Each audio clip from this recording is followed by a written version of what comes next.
I've seen you talk about this a little bit on Instagram, so I thought, let's have you just expand on it a little bit more. Do you think tithing is a biblical idea in the New Testament and should be practiced by the New Testament church? Right. Yeah, so when I'm working through a theology on something, I run it through about 5 different filters. One of the filters that I use, the only filter is not finding a passage of Scripture and then building a doctrine from it. Does that make sense? So typically when you see a lot of like arguing on the internets about tithing, it's like one guy with his scripture and then another guy with his scripture. You know what I mean? It's just like, so there is one aspect where I want to find out all the scriptures. It's also called the whole counsel of God, right? Look at all of the scriptures about it, and then you work through those. There are so for example, let's take a look at it in 20 seconds. All the scriptures. Here we go. There's tithing before the law. There's tithing in the law. And then we see tithing in Hebrews chapter 7. Hebrews chapter 7, we see that people are still tithing. The New Testament church still tithing. It's not a command. It's an observation that it's still occurring. Okay? Does that make sense? So, Abraham tithes before the giving of the law. Jacob tithes before the law. Then we have, let's not talk about the Old Testament law, but most scholars believe that the New Testament never teaches about tithing because it's assumed, because all of the Jews tithed. And who were the New Testament Christians? Right. So they stopped bringing their tithe to the temple, and they began to pool it in their Christian community.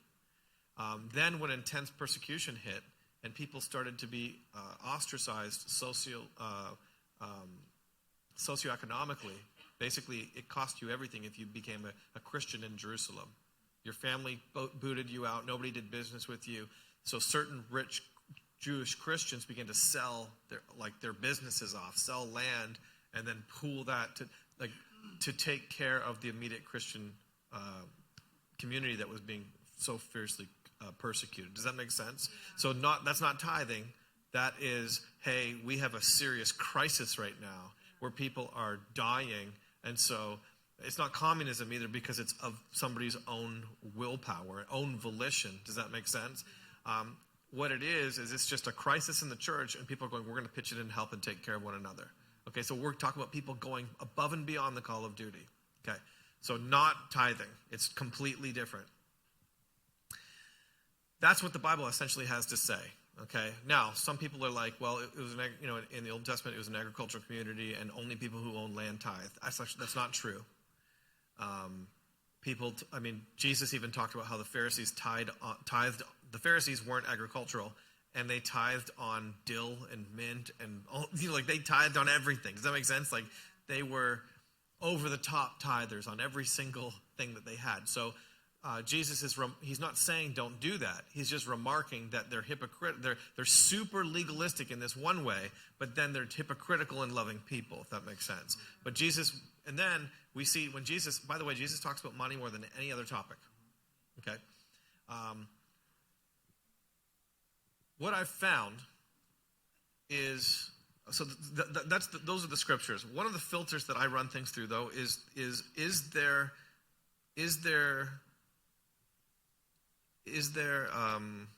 precedent for this in the early church? So for the early church writings. Not all of the early church fathers talk about tithing, but the ones that do say that the early church was tithing. That's huge, because the early church fathers don't agree on anything, but they agree on one thing, that everybody was tithing in the early church. Theologically, you have no idea how significant that is. That's a huge deal. And then tithing was codified in the 6th century at one of the councils. So it was like, hey, by the way, all the councils were basically the church going, this is what we do as a church. This is what we believe as a church. And the councils were to protect the church from inerrancy, to protect the church from doctrinal mishaps, etc. So it's huge that at one of the councils, tithing was like, this is what you do when you're a Christian. That makes sense. 6th century. Then my third and final thought on tithing is this, that people I've never seen somebody who doesn't believe in tithing give more than 10%. You know what I mean? Yeah. So for example, your only other option of not tithing is to be radically generous, like Jesus, right? Remember, Jesus is like, this rich guy gave 100 gold tokens or whatever, and this old lady, she only has 2 pennies, and she gave both of her pennies. So who gave more? And everybody's, I think it was the old lady. Correct. She gave more. So sacrificial giving. Like Jesus is still watching the offering plate, by the way. Okay, number 1. Number 2, he likes the percent. He's into percentages. You know what I mean? So it's not. It's what it's cost you percentage-wise, not the amount. Well, I gave $20. Yeah, but you make $100,000 a year. You know what I mean? So not the same. So Jesus pays to percentages. And if you think that if for some reason you found somebody who agrees with your stinginess, and theologically, these same people always go, the Bible teaches radical generosity and giving from the heart. I'm like, absolutely. So you obviously give 30% of your income, don't you? Not once. So I just want to find one person who gives more than 10% because they believe in the radical generosity as exhibited by the New Testament church, who doesn't believe in tithing. I want to find that person. When I find you, then I will respect your view. But until then, it's always an issue of, I just don't want to give. Does that make sense? Yeah. So in a roundabout way, I believe that tithing is, it pre-exists the law. The patriarchs practiced it. We see it in Hebrews chapter 7, that there's tithing. And by the way, when you tithe, you're giving to Jesus. You're not giving to a church. You're giving to Jesus Christ, who receives your tithes, according to Hebrews chapter 7. And there is precedent for it in the early church. And we don't see,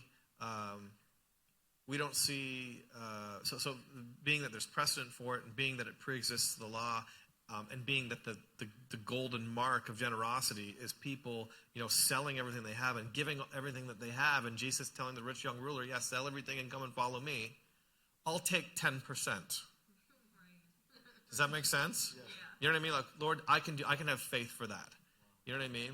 Or if you don't want to give 10%, give more than 10% and say that you disagree with tithing. Because you're just so generous and you're so overcome by the goodness of God and you want to live so New Testament and radically. Yeah. Those are your options. Sounds good. I like that.